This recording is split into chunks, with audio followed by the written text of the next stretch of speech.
بسم اللہ الرحمن الرحیم اللہم صلی علی محمد و آل محمد۔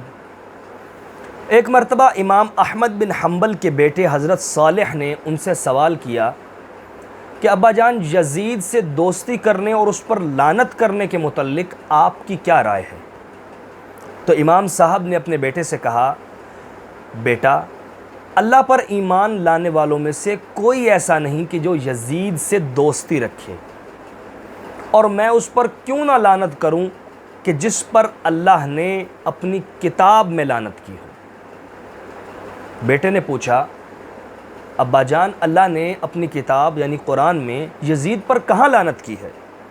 تو امام احمد بن حنبل نے سورہ مبارکہ محمد 47 سورہ محمد کی 22ویں آیت کو تلاوت کیا، فَهَلْ عَسَيْتُمْ إِن تَوَلَّيْتُمْ أَن تُفْسِدُوا فِي الْأَرْضِ وَتُقَطِّعُوا أَرْحَامَكُمْ أُولَئِكَ الَّذِينَ لَعَنَهُمُ اللَّهُ، کہ جب انہیں حکومت دی جائے تو یہ زمین پر فساد کرتے ہیں، قطع رحمی کریں گے، اور یہی وہ لوگ ہیں کہ جن پر اللہ نے لعنت کی ہے۔ پھر امام احمد بن حنبل نے اپنے بیٹے سے کہا، بیٹا مجھے بتاؤ کہ حسین ابن علی کے قتل سے بڑھ کر کون سا فساد ہو سکتا ہے؟